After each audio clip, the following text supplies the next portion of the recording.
hanggang sa dumating ang mga bayanang poprotekta sa atin. Sinilang na taglay ang mga tinig na tumataboy sa kadiliman. Umaawi tungkol sa tapang at pag-asa. Ngunit hindi lamang mga mandirigmaang hunters. Binubuhay ng ating musika ang mga kaluluwang nagbubuklod sa mga tao.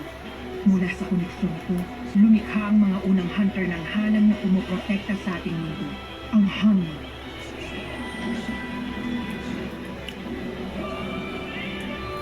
Sa bawat henerasyon, tatlong bagong hunters ang pinipili upang gampanan ang pinakanatatangi nating layunin.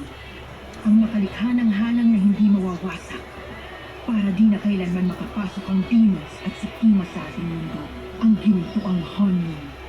At ngayon, sa inyo na ang layunin na iyon. Kayong tatlo ang nakatadhanang magtagumpay. Ang inyong mga boses, ang inyong awit, ang siyang makakalikha ng gintuang Hanmin. Yes.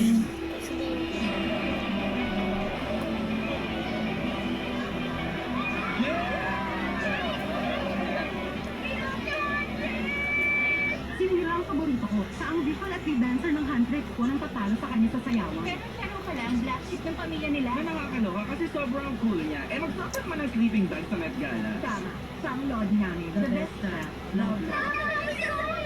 Siya ang Ayun, average guys, nurses ng yung group. ano, Sa Amerika daw sa lumaki. Ano tawag doon? Milo. Rap USA. Pinaka-cute na bate. Pero pag nag-rap ka, parang siyang halimaw. Nakakatakot siya. Yung parang pag nagkamali ka sa kanya, lagot ka na.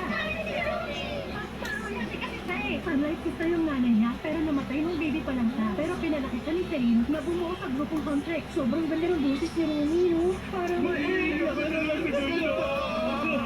Nagtandang muna sila pagkatapos ng concert na deserve naman para mabilis namin sila.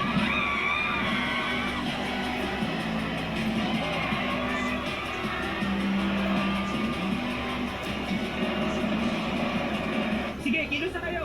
Ginas, okay na ba kayo dyan? Okay, ready? Ready. Pero nasa na sila? Huh? Teka, saan sila pupunta?